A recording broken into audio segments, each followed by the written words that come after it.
Ce jour-là, tout a commencé avec une tasse de thé. Un mardi ordinaire. Le soleil se couchait lentement sur les rues de Paris, les gens sortaient du travail, les cafés débordaient de monde. Je m'appelle Emma, j'ai 27 ans, infirmière aux urgences de l'hôpital Saint-Louis, et je rentrais chez moi après 14 heures de garde.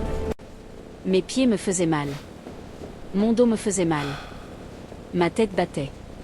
Je voulais juste rentrer, prendre une douche, dormir. Mais la vie ne fonctionne pas comme ça, n'est-ce pas? Vous avez déjà vécu ce moment? Celui où vous êtes au mauvais endroit au mauvais moment, mais en réalité exactement au bon endroit, exactement au bon moment? Si vous l'avez vécu, vous comprendrez. Si vous ne l'avez pas vécu, préparez-vous. Parce que ce moment-là change une personne. Pour toujours. Devant la sortie du métro, un homme titubait. La cinquantaine, costume de bureau, le visage gris comme du béton. Il essayait de s'accrocher à la rambarde des escaliers, sans y parvenir. Personne ne s'arrêtait. Paris continuait à filer à sa vitesse habituelle. Tout le monde était fatigué. Tout le monde avait un endroit où aller. Moi, je me suis arrêté. Monsieur, ai-je dit. Monsieur, ça va? L'homme a relevé la tête. Ses yeux n'étaient pas tout à fait ouverts. Ses lèvres étaient pâles. Mais quand il m'a vu, il a essayé de dire quelque chose. Un seul mot a pu sortir. La tête, elle tourne. J'ai vérifié son pouls. Rapide mais faible. Sa peau était froide et moite. Ses pupilles, réduites. Le cerveau d'infirmière s'est enclenché immédiatement. Ce n'était pas de la fatigue. Ce n'était pas une simple hypotension. C'était autre chose. Quelque chose de différent. Comment vous appelez-vous? Lui ai-je demandé en l'aidant à s'asseoir lentement par terre. Bertrand, a-t-il dit. Bertrand Collet. Bertrand, je suis infirmière. Je vais vous aider. Où travaillez-vous en ce moment? Parce que cette question était importante. Parce que j'avais remarqué quelque chose avec mes yeux d'infirmière, au bout de ses doigts, de fines taches brunes. Et ses vêtements dégageaient une odeur familière. Chimique.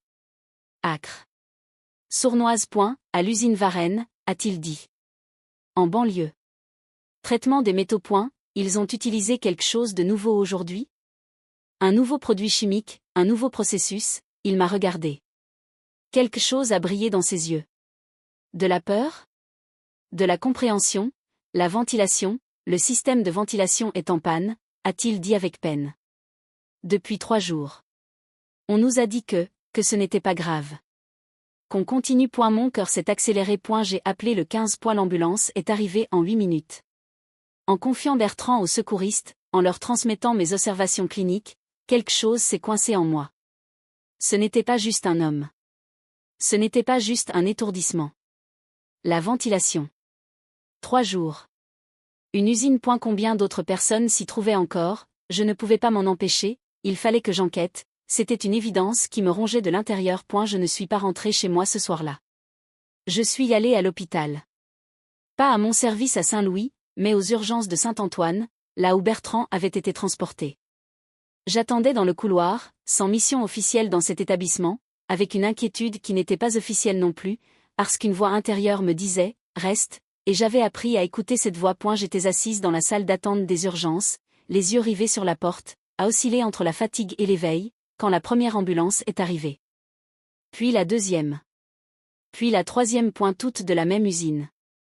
Tous avec les mêmes symptômes, étourdissement, nausées, difficultés respiratoires, yeux qui dérivent. Tous travailleurs de l'usine Varenne. Tous en train de lutter pour traverser cette même nuit. L'infirmière de garde, Camille, a été surprise de me voir. Emma? Ta garde n'est pas terminée? Elle est terminée, ai-je dit. Mais j'ai trouvé le premier patient ce soir. Au métro. Bertrand Collet. Le visage de Camille a changé. Emma, il y en a 4 à l'intérieur en ce moment. Tous le même tableau clinique. On a appelé la toxicologie mais ils en ont pour 40 minutes. Qu'est-ce qu'ils ont? Céphalée, tremblement, nausées. L'un d'eux a perdu connaissance. Les symptômes ressemblent à un empoisonnement aux métaux lourds mais on n'est pas encore certain. Intoxication aux métaux lourds. Ce que j'ai appris des heures plus tard nous a tous choqués. Mais avant de raconter cette nuit-là, il faut que je vous ramène au début de l'histoire. Parce qu'une semaine avant de trouver Bertrand, j'étais déjà plongée dans mes propres ténèbres. Ma situation à Saint-Louis n'était pas bonne du tout. Les urgences de notre hôpital étaient les deuxièmes plus fréquentées de Paris, et nous luttions contre une pénurie chronique de personnel. Les administrateurs tenaient réunion sur réunion, répétaient sans cesse qu'on cherchait des solutions, mais les couloirs restaient bondés et nous continuions à faire des gardes de 12 à 14 heures. Mon mentor Claire, 52 ans, avec 25 ans d'expérience, était la personne la plus solide de ce service. Solide, j'entends, par le cœur, pas par les muscles. C'est elle qui m'avait accueilli dans ce service 2 ans plus tôt. Emma, m'avait-elle dit, ce métier va soit te construire, soit te détruire. C'est toi qui décides lequel des deux. Cette semaine-là, la tension entre Claire et moi montait de jour en jour. Parce que la direction venait de mettre en place un nouveau système de rotation pour réduire les gardes de nuit. Sur le papier, ça paraissait bien. Dans les faits, le nombre de patients à infirmières augmentait. Claire n'acceptait pas ça. Moi non plus. On doit protester contre ce système, avait dit Claire en sortant de la dernière réunion. Comment? Auprès de qui? Le syndicat. La presse. Le ministère de la Santé. Partout. Claire, si on fait du bruit, si on ne fait pas de bruit, davantage de gens seront blessés. C'est au milieu de cette dispute que Bertrand Collet titubait à la sortie du métro.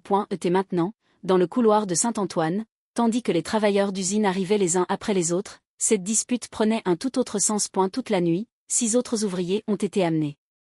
11 au total. Tous de l'usine Varenne. Tous de la même équipe. Tous dans le même environnement chimique. Quand le docteur Arnaud, le toxicologue, est arrivé, il était passé minuit. Prélèvement sanguin. Radiographie pulmonaire. Test neurologique. J'étais là sans aucune qualité officielle. Mais quand le docteur Arnaud m'a vu, il a demandé « Vous êtes l'infirmière qui a réalisé la première intervention ?» Oui. Vous pouvez me transmettre vos observations, je les lui ai transmises. Les symptômes de Bertrand, l'odeur sur ses vêtements, les taches au bout de ses doigts, la panne de ventilation à l'usine. Le docteur Arnaud prenait des notes. Puis il s'est tourné vers moi. Emma, ce tableau clinique indique une exposition chronique à des composés de manganèse et de plomb. Mais une durée de 3 jours n'explique à ce tableau. Ça a pu durer des semaines, peut-être des mois. Ce que vous voulez dire, ai-je dit lentement, c'est que la panne de ventilation a accéléré les choses, mais le problème avait commencé bien avant. Très probablement. Et si c'est le cas? Vous savez combien de personnes travaillent dans cette usine? Je ne le savais pas. Mais je suis allé poser la question à Bertrand. Bertrand commençait à répondre au traitement. Il était encore faible, mais conscient. Combien de personnes travaillent dans l'usine? Lui ai-je demandé. Dans le bâtiment principal, environ 170 personnes, a-t-il dit. Tous dans le même environnement, ses yeux se sont remplis de larmes. Emma, vous me croyez, vous? Parce qu'on s'est plaint il y a des mois. À la direction, au syndicat, à la mairie. Personne n'a voulu nous écouter. À cet instant précis, tout a changé. Mon sang ne faisait qu'un tour. Comment peut-on traiter la santé humaine avec un tel mépris? Les premières infirmières à avoir craqué avaient quitté, des dizaines avaient abandonné le métier, certaines étaient mortes, d'autres avaient vu leur équilibre psychologique s'effondrer, et pourtant aucune réforme n'était venue, et le nombre de patients à infirmières continuait d'augmenter chaque jour qui passait. Voilà comment la santé humaine est méprisée. Personne n'avait écouté. 170 personnes. Des mois. J'ai retrouvé Camille. Demain matin, qui est de garde ici? Le docteur Fontaine et 2 infirmières. Pourquoi? Parce que demain matin, il pourrait y avoir beaucoup plus de patients qui arrivent ici. Les yeux de Camille se sont élargis. Combien? Je n'ai pas pu répondre. Parce que je ne savais pas. Mais je le sentais. Et ce pressentiment ne m'a pas laissé dormir cette nuit-là. À 3 heures du matin, j'étais assise à la cafétéria de l'hôpital, à boire mon café froid, à écrire dans mon carnet de notes. Ce que Bertrand m'avait raconté. Les symptômes. Le nom de l'usine. La panne de ventilation. Les plaintes à la direction. Personne ne les avait écoutées. Mon téléphone a sonné. Claire. Emma, il est 3 heures du matin. Pourquoi tu ne dors pas, Claire? Il s'est passé quelque chose. Je lui ai tout raconté. De Bertrand à l'usine, des 11 ouvriers aux conclusions du docteur Arnaud. Un long silence. Claire, je suis là, a-t-elle dit. Sa voix était différente. Alourdie. Emma, c'est énorme. Je sais. Demain matin, j'appelle le directeur de l'hôpital. Et toi, tu dois te préparer. À quoi? À tout. Parce que si c'est réel, ce n'est pas juste une affaire d'usine. C'est un scandale. Et les scandales, soit ils transforment les gens, soit ils les écrasent. J'ai raccroché. On était épuisé, peut-être qu'on n'avait plus l'énergie pour continuer, mais il fallait sauver ces patients. J'ai regardé Paris par la fenêtre. La ville dormait. Des millions de personnes dormaient en se sentant en sécurité. Mais dans ces millions, dans les maisons des travailleurs de l'usine Varenne, des maris, des pères, des grands frères dormaient. Sans savoir. Sans se douter. Était le lendemain matin, tout a vraiment commencé. Parce qu'à 7h30 du matin, avant même que la garde de jour ait commencé, 14 nouvelles personnes se sont présentées aux portes des urgences de Saint-Antoine. Tous travailleurs de l'usine Varenne. Tous avec les mêmes symptômes. Et ce n'était que le début. Et si vous voulez savoir comment cette histoire continue, quel est le vrai secret de l'usine Varenne, et comment j'ai changé au fil de ce parcours, abonnez-vous maintenant et activez les notifications. Parce que ce qui vient ensuite, vous ne pouvez pas l'imaginer. 8h15. Le couloir des urgences ressemblait désormais à un champ de bataille. Les brancards étaient alignés côte à côte, si serrés qu'on pouvait à peine passer entre eux. Les infirmières couraient, les semelles crissant sur le carrelage. Les médecins criaient des ordres par-dessus les têtes. Des familles attendaient debout contre les murs, les bras croisés, les visages fermés par l'inquiétude. Et toutes les 5 minutes, un nouvel ouvrier de l'usine Varenne franchissait les portes automatiques, soutenu par un collègue ou une épouse aux yeux rouges. Je m'appelle Emma. Et ce matin-là, je n'étais officiellement pas de garde. Mais je ne pouvais pas partir. Physiquement, je ne pouvais pas partir. Vous avez déjà voulu quitter un endroit et senti que vos pieds vous retenaient?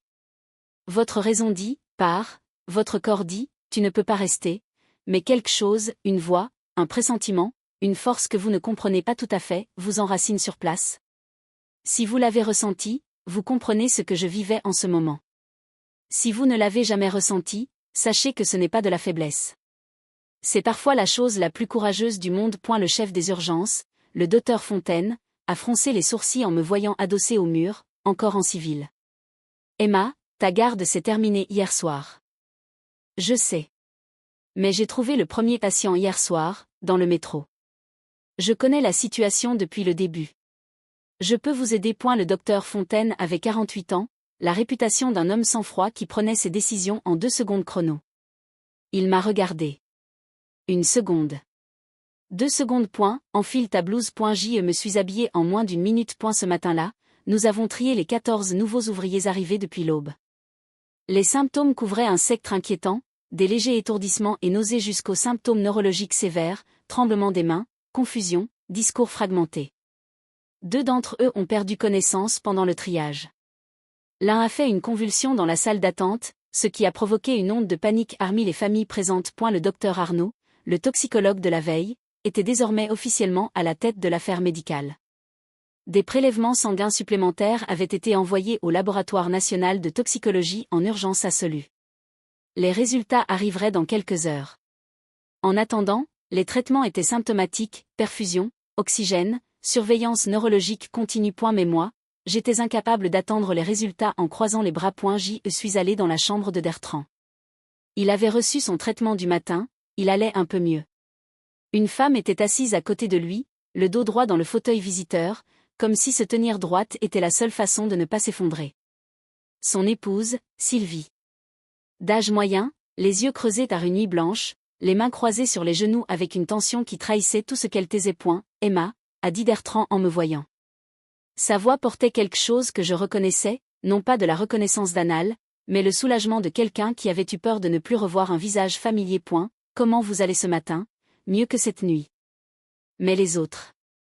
Il a regardé sa femme. Sylvie, cette infirmière m'a trouvé hier soir. Dans le métro, alors que tout le monde passait. Sylvie s'est levée lentement. Elle a pris mes 2 mains entre les siennes. Fermement. Longuement. Merci, a-t-elle dit.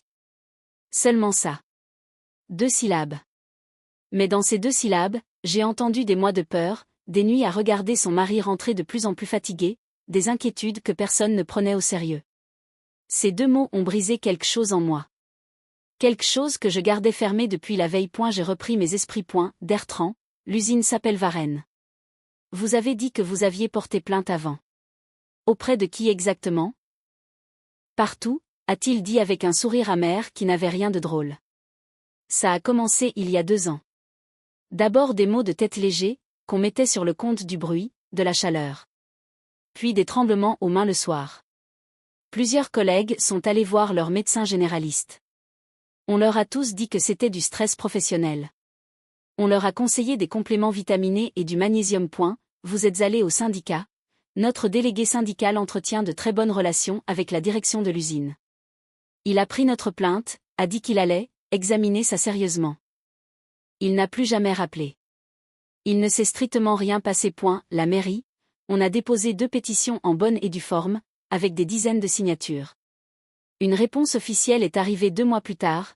L'usine respecte toutes les exigences légales en vigueur. Une feuille sans en-tête, sans signature lisible, sans numéro de dossier. Le ministère de la Santé, Bertrand Harry. Un rire bref, sans joie. Mais ses yeux, eux, ne riaient pas. Ses yeux pleuraient. Emma, nous sommes de simples ouvriers. Nos plaintes n'arrivent pas jusqu'au ministère. Vous savez de qui les plaintes arrivent jusqu'au ministère? Des gens qui ont des avocats. Des gens qui ont des relations. Pas nous. J'y savais. Mais au lieu de le dire, j'ai continué. La direction de l'usine était au courant de cette situation, c'est Sylvie qui a répondu. Pour la première fois, et d'une voix qui n'avait plus rien de tremblant. Plate, froide, précise comme une lame. Il y a 3 mois, nous avons organisé une réunion avec le directeur de l'usine, André Leclerc. Bertrand et 4 collègues. Ils s'étaient préparés pendant 2 semaines, ils avaient noté leurs symptômes, les dates, les noms des collègues malades. Le directeur a dit que le système de ventilation respectait les normes européennes en vigueur. Il a sorti des rapports plastifiés. Il a montré des certificats avec des tampons. Et il a souri en disant « Messieurs, vous pouvez être tranquilles. Vous avez pu lire ces rapports, on les a vus. Mais nous sommes des ouvriers, Emma. Pas des ingénieurs en chimie. Comment savoir ce qu'il faut chercher dans un document technique de 40 pages rempli de sigles? À cet instant, quelque chose a claqué dans mon esprit comme une porte qu'on ouvre brusquement. Rapport. Certificat. Normes. Tampon. Et je le savais en tant qu'infirmière, parce que j'avais déjà vu ce mécanisme à l'hôpital. Les faux certificats de conformité existent. Dans les ressources humaines, dans les protocoles de soins, dans les conditions de stockage des médicaments. Sur le papier, tout peut être aux normes. Il suffit que quelqu'un signe en haut à droite. Est-ce que vous avez conservé des copies de ces rapports? Bertrand et Sylvie se sont regardés, comme s'ils n'avaient pas envisagé que ça puisse servir. Dans notre classeur à la maison, a dit Sylvie prudemment. On garde tout depuis 2 ans, à réflexe. Pourquoi? Parce qu'on pourrait en avoir besoin très bientôt. Je suis sortie dans le couloir. J'ai appelé Claire. Claire, tu as appelé le directeur ce matin? Il y a un instant. Emma, la situation est très grave. Le directeur Dumont a alerté la direction départementale de la santé. Des inspecteurs arrivent. Mais quoi? Mais l'usine Varennes est un groupe important. Elle emploie 500 personnes dans l'Oise, elle fait partie des plus gros employeurs de la région. Elle a des connexions politiques sérieuses, des élus locaux qui lui sont redevables. Le directeur m'a dit, textuellement, « Soyons prudents. » Soyons prudents. Quand j'ai entendu ces 2 mots, j'ai serré mon gobelet de café si fort que mes doigts ont blanchi. Claire, être prudent, veut dire quoi exactement dans ce contexte? Je ne sais pas, a-t-elle dit. Mais à sa voix, à la façon dont elle a dit, je ne sais pas, trop vite, trop lisiblement, j'ai compris qu'elle le savait parfaitement. Dans l'après-midi, les résultats du laboratoire sont arrivés. Le docteur Arnaud nous a rassemblés dans une petite salle de réunion au fond du service. Moi, le docteur Fontaine, Claire et 2 internes. Porte fermée. Store baissé. L'atmosphère avait quelque chose de solennel, comme avant une mauvaise nouvelle qu'on sait mauvaise mais qu'on espère encore voir contredite.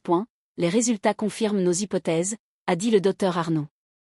Sa voix était professionnelle, maîtrisée, mais ses yeux disaient une autre chose. Dans 80% des cas, le taux de manganèse dans le sang est 5 à 12 fois supérieur à la valeur de référence normale. Les taux de plomb sont également significativement élevés dans la quasi-totalité des prélèvements.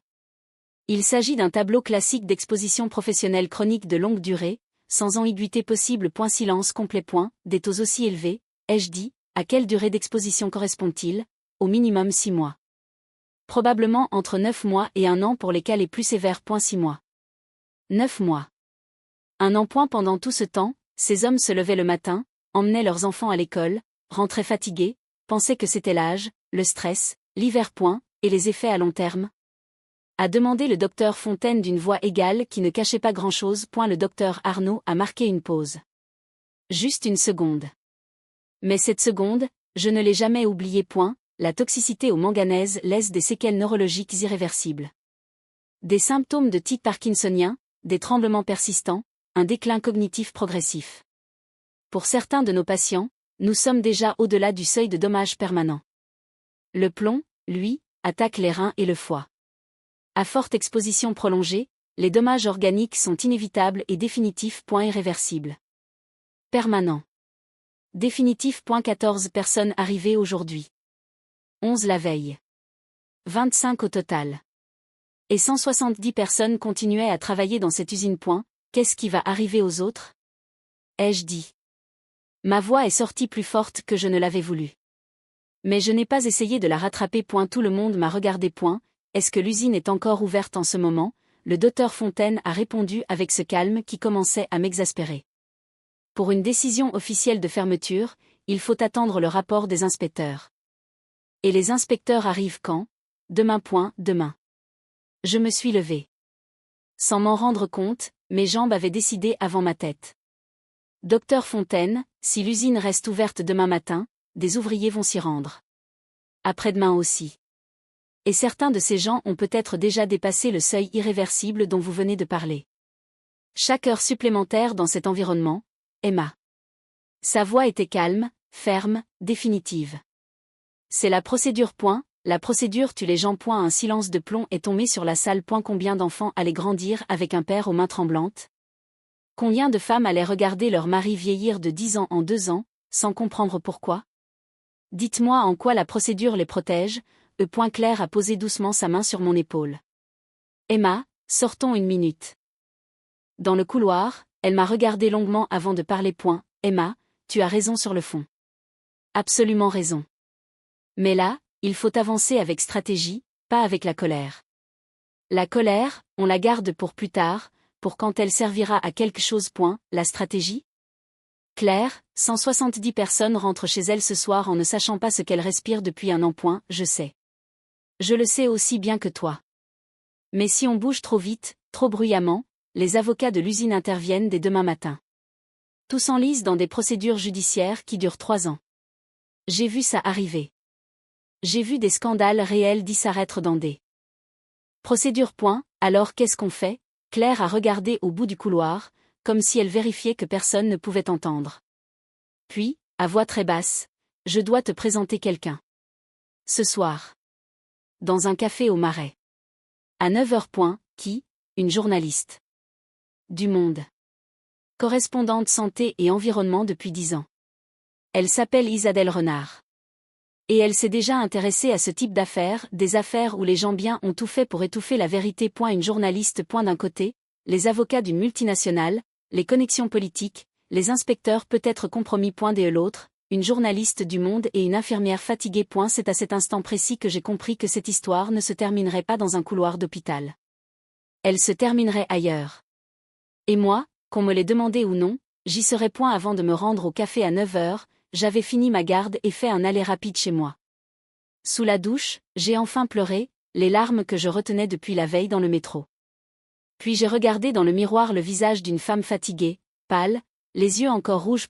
Une seule question tournait dans ma tête, d'où Leclerc avait-il obtenu ces rapports, ces certificats si bien tamponnés? Qui les avait signés? Et pourquoi, quand j'aurais la réponse, tout changerait. Mais je ne savais pas encore que le vrai choc ne m'attendrait pas ce soir-là au café, il m'attendrait bien plus tard, venant d'une direction que je n'avais pas vu venir. Et si vous voulez savoir où va cette histoire, abonnez-vous maintenant et activez les notifications. Parce que dans le prochain chapitre, ce que vous allez découvrir dépasse largement un simple scandale d'usine. C'est une vérité enfouie depuis des années au cœur même du système censé nous protéger. Certaines vérités, quand vous les entendez, vous détruisent. D'autres vous relèvent.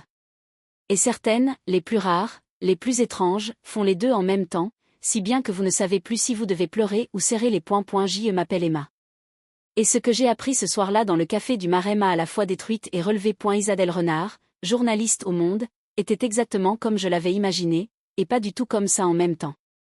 Comme imaginé, Regard acéré, posture attentive, réflexe de quelqu'un qui a passé des années à écouter des gens mentir et à distinguer ce qui est vrai. Contrairement à ce que j'imaginais, épuisé. Vraiment épuisé. D'une fatigue qui ne venait pas d'une longue journée, mais de longues années à se battre contre des murs.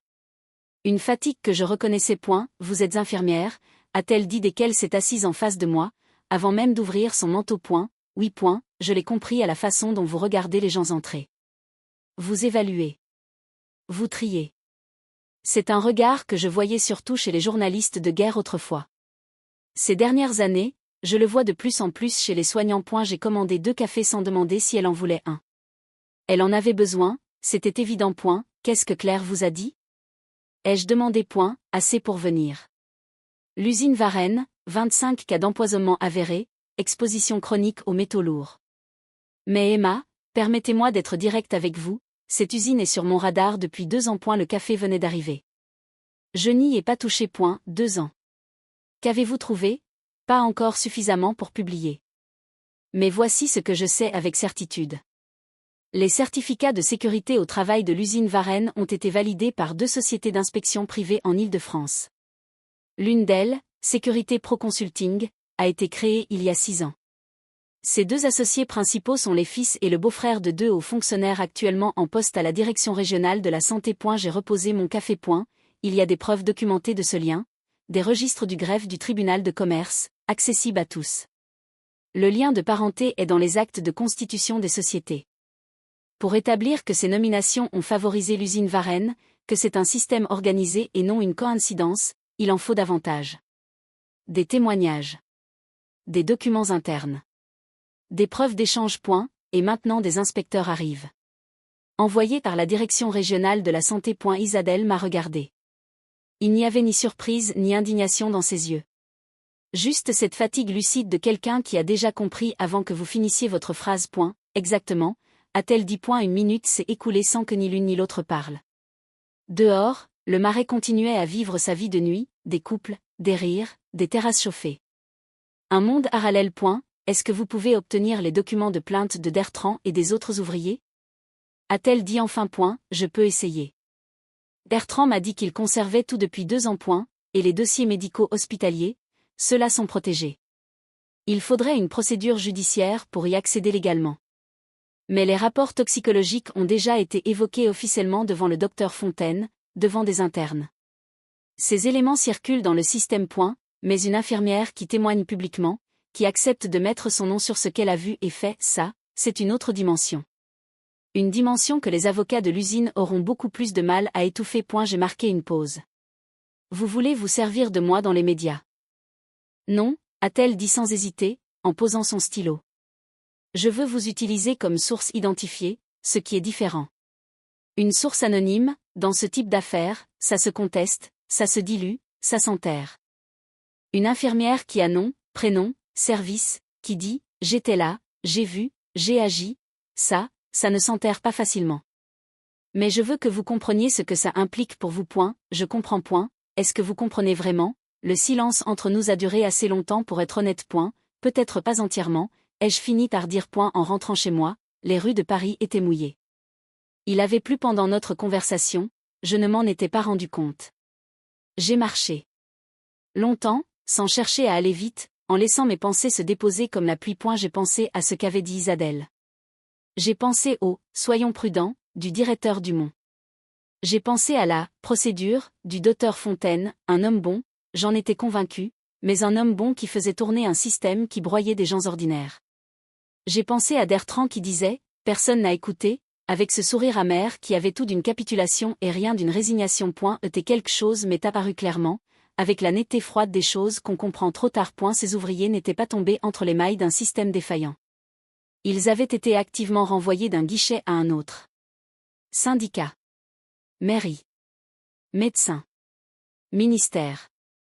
Chaque institution avait dit « ce n'est pas nous » et pointé vers la suivante. Et au bout du circuit, il n'y avait rien. Un mur. Un document sans signature. Un sourire derrière un bureau. Je suis retourné à l'hôpital tôt le lendemain matin, avant la relève. Les inspecteurs étaient déjà là. 2 hommes, la cinquantaine, costume sombre, cartable en cuir. L'un prenait des notes sur une tablette, l'autre posait des questions à voix basse au docteur Fontaine qui les accompagnait avec la politesse professionnelle de quelqu'un qui ne veut pas paraître inquiet. Je me suis arrêté dans le couloir et j'ai regardé. Pas de façon ostensible, j'ai appris à observer sans en avoir l'air. À l'hôpital on développe ça vite. Ils sont entrés dans la chambre de Bertrand. 10 minutes, pas une de plus. Ressorti. Quelques mots notés. 2 autres chambres. Même durée. Même économie de gestes. Comme des gens qui cochent des cases, pas des gens qui cherchent à comprendre. Dans l'après-midi, le docteur Fontaine m'a convoqué dans son bureau. Emma, les inspecteurs vont se rendre à l'usine demain matin. Leur rapport sera rendu dans 3 jours ouvrables. 3 jours ouvrables. Et elle a soutenu mon regard. Il savait ce que je pensais. Emma, je comprends ta frustration. Je la partage, sincèrement. Mais la procédure existe pour des raisons. Elle protège aussi les droits des personnes impliquées. Docteur Fontaine, ai-je dit en pesant chaque mot, en ce moment 25 personnes sont hospitalisées ici. Certaines d'entre elles ont des dommages neurologiques que vous-même avez qualifiés d'irréversibles hier. Dans cette usine, 145 personnes se lèvent demain matin et vont au travail. 3 jours ouvrables, pour elles, ça peut représenter 30 à 40 heures d'exposition supplémentaire. Ce n'est pas de la frustration. C'est de l'arithmétique. Un long silence. Emma, dans ma vie privée, je dois te dire quelque chose, je suis entièrement d'accord avec toi. Mais dans ma position officielle, les leviers que j'ai sont limités. Je ne peux pas fermer une usine. Je peux signaler, documenter, alerter. Ce que j'ai fait. La suite ne m'appartient pas. Cette phrase m'a frappé différemment des autres. Pas avec de la colère. Avec une tristesse froide. Le docteur Fontaine n'était pas complice. Il n'était pas corrompu. Il était simplement un homme bien dans une machine qui n'avait pas été conçue pour aller vite quand les gens ordinaires souffraient. Et c'était peut-être ça, le vrai problème. Pas les monstres. Les gens bien qui font ce qu'ils peuvent dans les limites qu'on leur a données. Claire m'a retrouvé peu après, dans le couloir, avec cette façon d'accélérer le pas qui signifiait que quelque chose venait de changer. Emma, l'avocat de Bertrand a appelé. Maître Sophie Villain. Elle veut te rencontrer aujourd'hui même. Pourquoi moi? Parce que tu es l'infirmière qui a réalisé la première intervention. Parce que tu connais le dossier depuis l'heure 0. Et parce qu'Isabelle Renard l'a contactée ce matin. Isabelle. Donc elle avait agi dès la sortie du café, sans attendre ma réponse. J'aurais pu être en colère. Je n'étais pas en colère.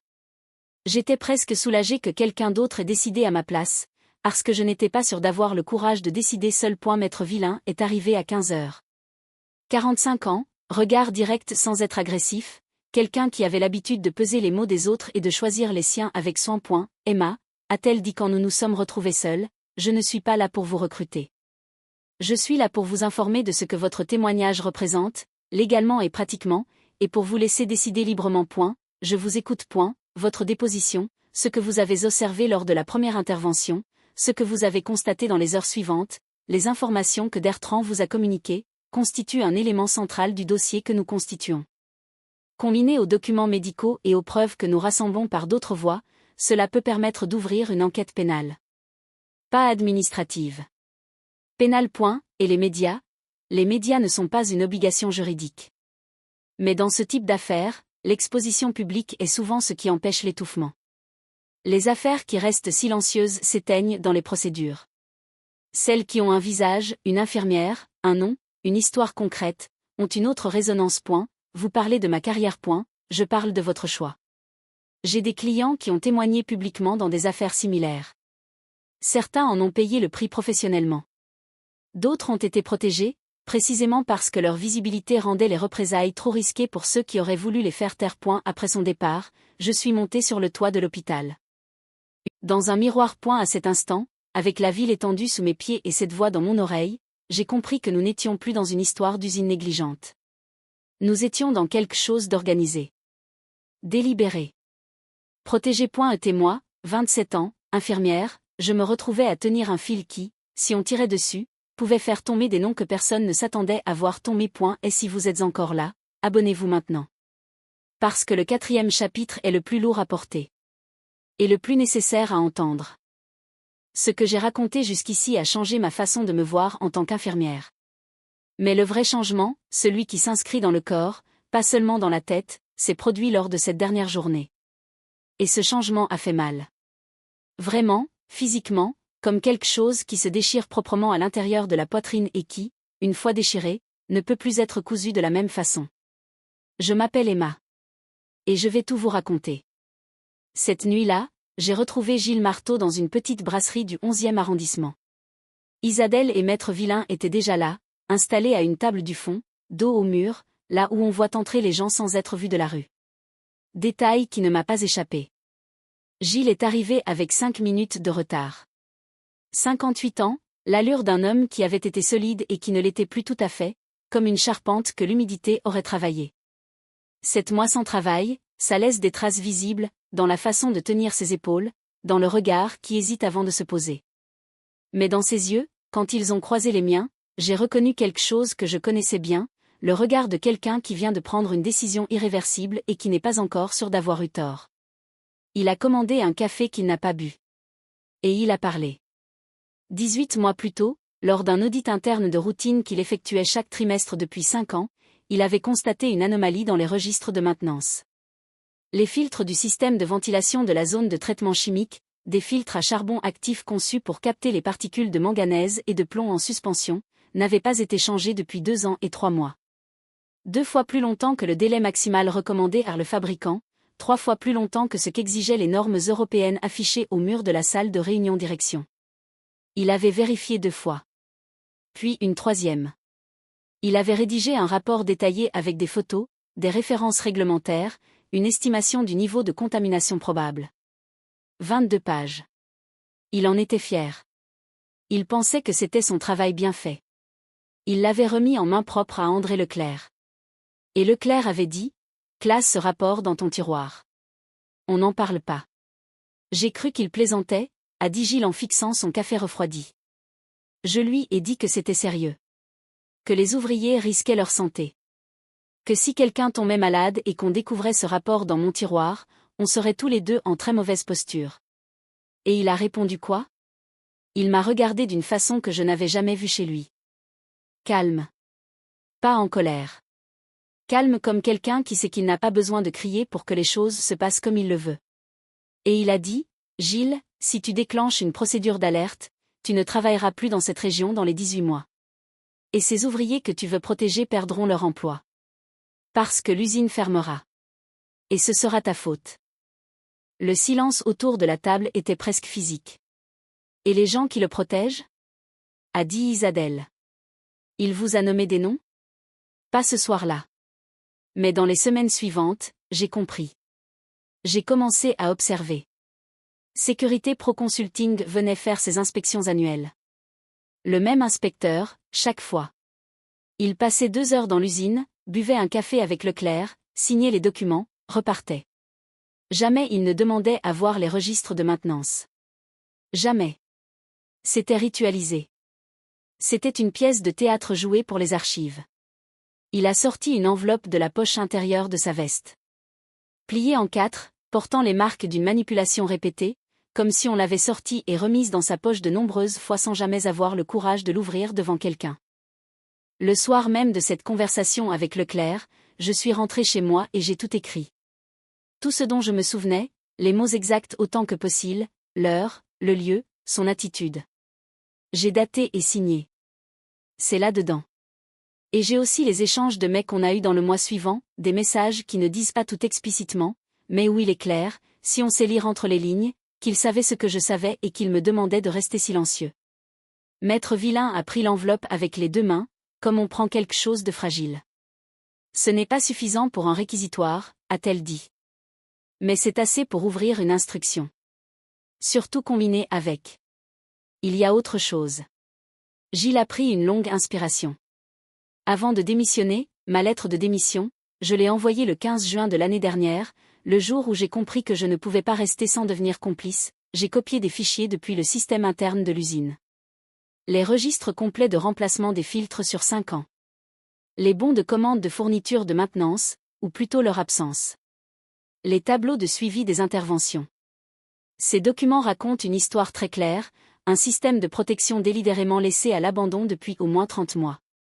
Isabelle a posé son stylo. Délibérément.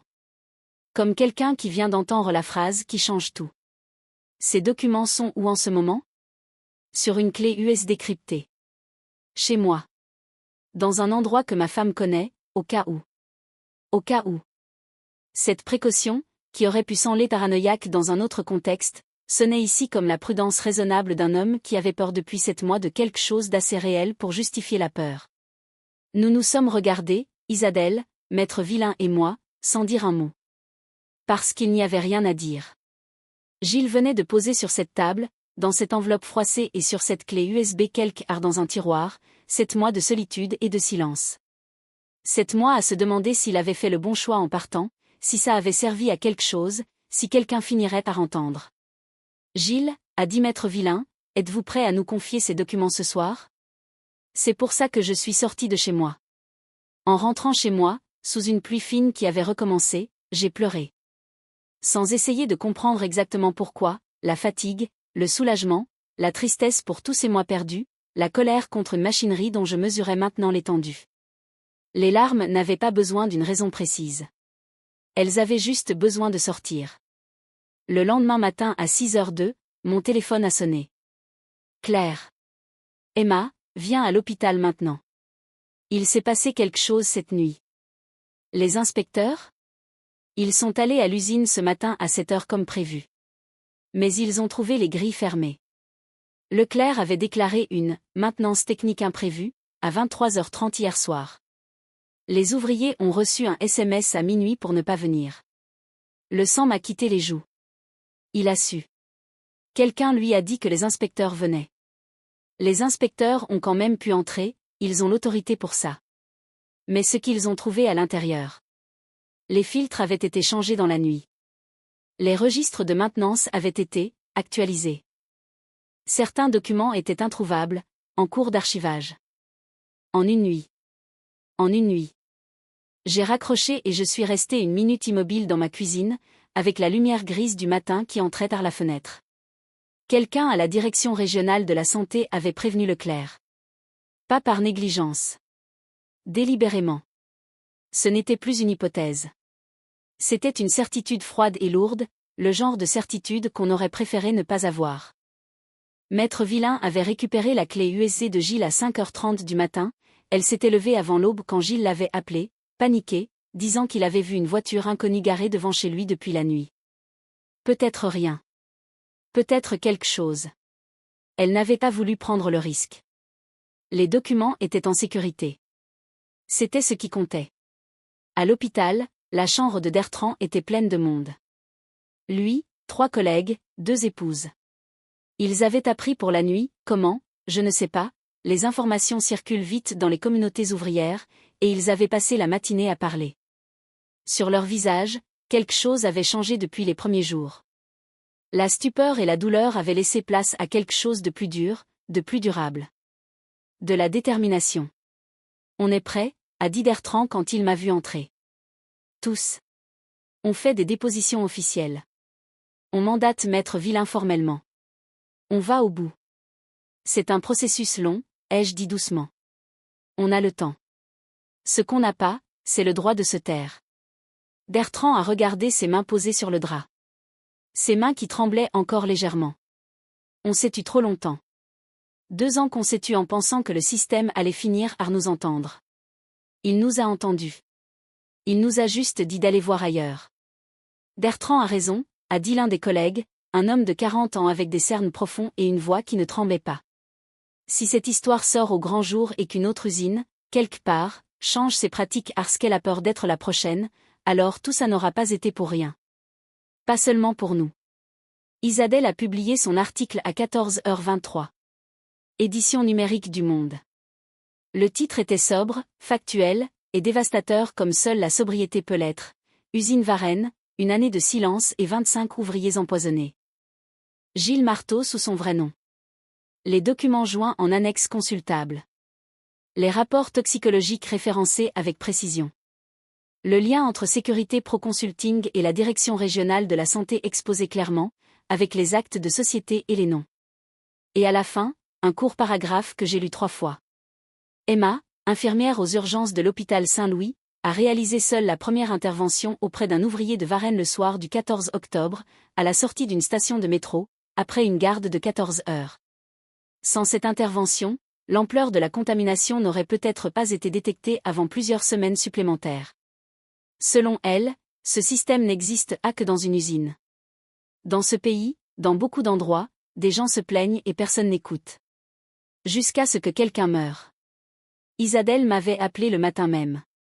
Emma, j'ai mis votre prénom seulement, à votre nom complet, pas votre service. Mais cette phrase, il fallait qu'elle soit là. Je vous demandais juste si vous le confirmiez. Je la confirme, avais-je dit.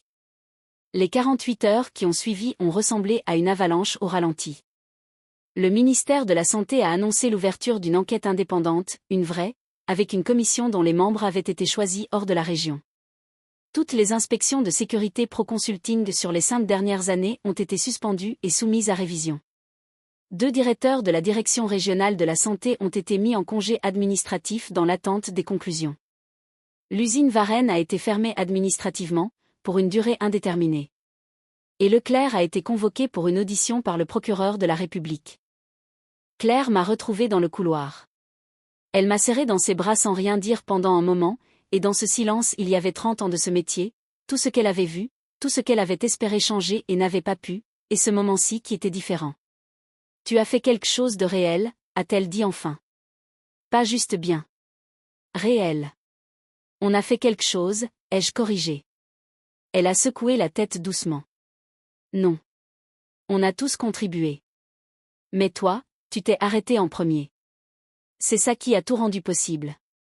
Sans ce premier arrêt, il n'y avait rien. Pas de dossier, pas de Gilles, pas d'Isabelle, pas de tribunal. Juste 25 hommes malades que personne n'aurait comptés. Je n'ai pas répondu.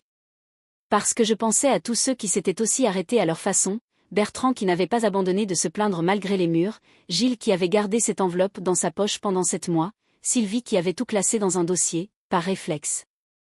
Le courage ne ressemble toujours à quelque chose de visible. Bertrand est sorti de l'hôpital une semaine après. Sylvie était là. Il marchait lentement, encore, mais il marchait. À la porte, il a pris ma main dans ses 2 mains.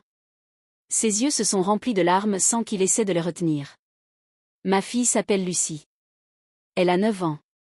Ce matin elle m'a envoyé un dessin, elle a dessiné notre maison, moi devant la porte, et elle avait écrit « Papa revient ». Sa voix a flanché. Je vais rentrer chez moi, Emma. Maintenant je le sais vraiment.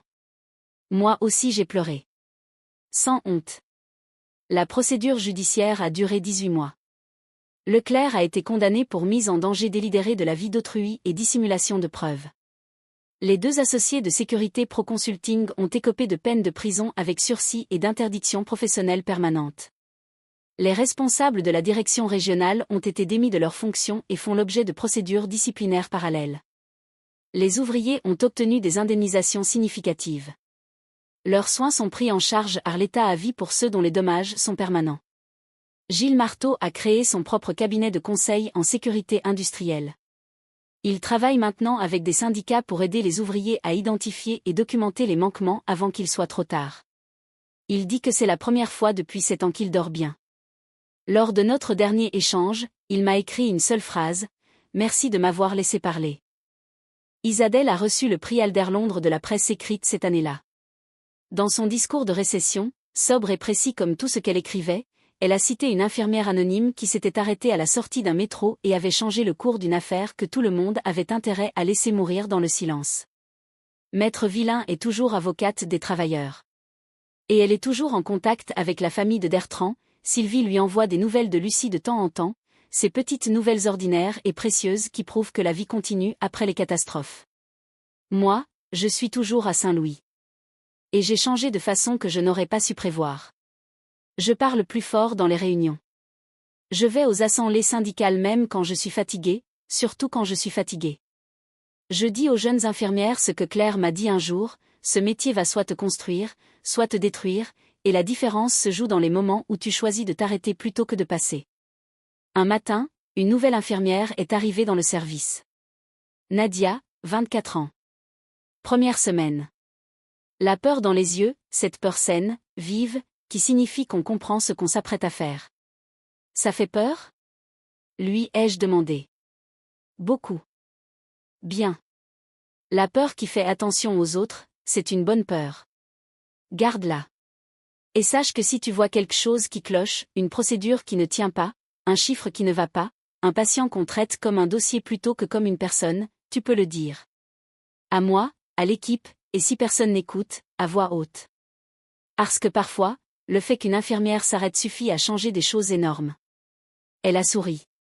Un sourire chargé de tout ce qui vient au début, avant la fatigue et les désillusions. Un sourire que j'avais eu, moi aussi, un jour. Que j'essayais de ne pas laisser disparaître tout à fait. Et en voyant ce sourire, j'ai pensé, le système est grand. Les problèmes sont profonds. Une personne seule est petite. Mais à la sortie du métro, un homme titubait. Et je me suis arrêtée. Parfois, c'est tout. Juste ça. S'arrêter. Cette histoire est fictive, mais elle est construite sur des réalités documentées. En France, en Turquie, partout dans le monde, des violations de la sécurité au travail sont enterrées, des lanceurs d'alerte sont réduits au silence, des systèmes censés protéger les travailleurs servent parfois à protéger ceux qui les exploitent. Si cette histoire vous a fait réfléchir, partagez-la. Le changement commence par la conscience. Et la conscience commence par vous. Si vous n'êtes pas encore abonné, abonnez-vous maintenant. La prochaine histoire sera faite des mêmes réalités. Et elle vous touchera tout autant. À bientôt.